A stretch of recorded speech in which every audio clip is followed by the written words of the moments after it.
So can you tell me first, when did you start playing around with the idea of actually making a documentary of this trip? So I'd actually had a documentary made. I was captain of the SOAS team 2 years before this trip, and there was a documentary that was made about that, and I was very disappointed with the documentary. And I felt it didn't really do the tour or the idea of football would be on board as justice. And so about 9 months before we set off on the trip, I decided that it might be a good idea to make a documentary, at least give it a go. But I studied anthropology but never picked up a camera.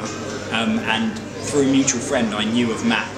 So I spoke to Matt about 3 months before the trip that there was an idea to go out there and shoot this documentary. However, I was still playing in the football team, didn't have any equipment, and Matt was due back like under a week before we were due to go. So that was the context, yeah. And so it was about 9 months, but actually we didn't start filming really until like the night before we left. And Matt, you already had some experience filming? Yeah, that's right. So at Queen Mary's I studied film in Spanish. So I went in my year in Mexico, had a year abroad there. I did some short films. It's all fiction based. So this was, Jasper didn't have any experience and I did about 3 short films. So I knew technical things, but documentary-wise, it was like a whole new ball game for us, and neither of us had ever gone into that kind of arena.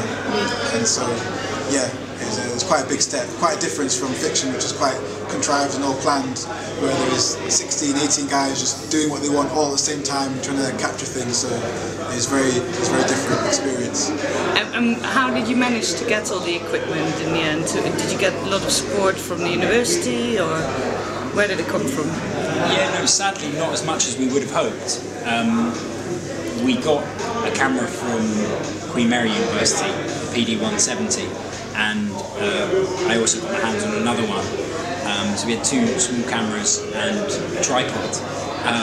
But we were hoping maybe for a little bit more equipment, but because we were going to Palestine, as soon as you say that, alarm bells ring, insurance, etc., etc. So we went out quite underprepared. Yeah, definitely. It's quite ironic because it's actually one of the safest places that I've travelled. Both of us have travelled quite a lot, and we were both saying that's one of the safest places to actually walk around and just be comfortable filming.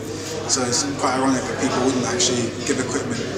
But yeah, so we worked with what we had, which was 2 PD 170s and a couple of radio mics and loads of tapes. Lots of mini DV tapes, like a huge box full, which we ended up using all of them, having to smuggle into Israel and out again, and then finally got them back safely to England. We actually, so there's an interesting story with the tapes, because we shot about 40 hours in Egypt, and then we were due to go into Israel. So we left the tapes, we packed them into a box and left them with an Egyptian girl that we knew, and we said, please, can you put these in your suitcase and bring them back to England when you come back? So we effectively, like we said, handed over our lives, because we'd spent so much time making this shooting the documentary, and then we were going through, and we didn't know whether they'd come back, whether they'd get through customs, because we couldn't take them out normally, because all the footage in Tahrir Square was deemed to be incriminating, and they tried to stop us filming when we were in Tahrir Square. So we were very fortunate to actually get the footage. When we saw it in London, we were so pleased. If to people who've never seen the film, don't know anything about it, how would you describe it briefly? So it's a story of a bunch of British footballers from the University of London, and they start off in London with this aspiration to use football as a universal language to break down borders, and they go to Egypt through Israel, and then they become the first British sports team to play in Palestine. It's really about their journey and how they grow and develop as people and mature along the way. I think Caroline Duffy gave a quote about the film. She said it's a football documentary that cares about the world, and that's it for me. You get some of the kind of quite stereotypical aspects of young men playing football and some of the characteristics that come with that. There's a whole lot more to it, and implicitly through that you learn a lot about the region, and it tries to tackle some of the complexities of the Middle East that's undergoing a lot of change.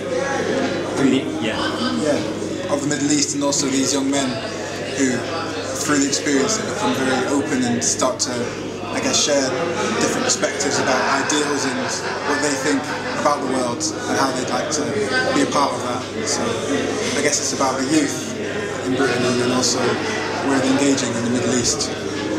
And I understand there's another film coming, another tour. Yeah, there's one in the pipeline. Hopefully, we'd like to try and get funding for this one, like we didn't get for Over the Wall, which we made. So in the future, we're trying to go about it in, I guess, the conventional manner of treating it and then paper it. And yeah, well, first try and get a teaser out and then hopefully get some funding, which we didn't get for this one. So this was quite a struggle, an uphill battle to try and get this made through the, I guess, we came back with 120 hours. So the edit was a big laborious process. In terms of what is the film like, I would say if someone hasn't seen it, it's pretty raw. It gives a very youthful perspective and gung-ho perspective about the world, but by the end of it, it has, you know, a clear message that comes out of it. And I think the way we shot was, it was like we said, we didn't have much footage, and we just went for it. And already, from someone, if I think a year ago what I knew about film, and now I still don't know a great deal, but I know a little bit more. And already I can see the straitjacket. The way that the confines, the people, the expectations about how to make things and your target audience. I guess we've got to try and break the mold. Like, you know, that would be the challenge. Could we make a film that gets funded? Because ultimately we can't spend another 6 months of our lives making a film on a mattress in a tiny kitchen in Finsbury Park. It's not really possible, you know. But at the same time, keep that kind of youthful energy and raw aspect. Yeah, I think it's a balancing act what we're trying to do. And definitely keep the intentions of what we want to do. Wouldn't conform to a certain thing in terms of what they want to shoot. So I guess it'd be picking the right people and the right contributors to aid the project as a whole and not be detrimental to the process. Do you want to say something to convince people to come and see your film on the 4th of October? Yeah, well, it's a unique documentary, I'd say, in its approach and its style, the characters that are involved. So I think it's a kind of a gateway into a life maybe people haven't seen over in the Middle East, and also the guys going. So I think it's an amazing, unique combination, which we hopefully did justice. Yeah, I would say two things. If people have a certain, either they're apathetic about the world around them, or they have a certain stereotype about people that are politically conscious and aware, then I'd encourage them to come and watch this. I think it's something slightly different. And if you're a real film head, real film critic, what I'd say to you is come and watch quite a raw, rough and ready documentary, but that's got, you know, it's got a real intention behind it, and it's not trying to be a really sophisticated, deliberative documentary. It's something that's meant to encapsulate an experience for 58 minutes and a slightly different approach to filming.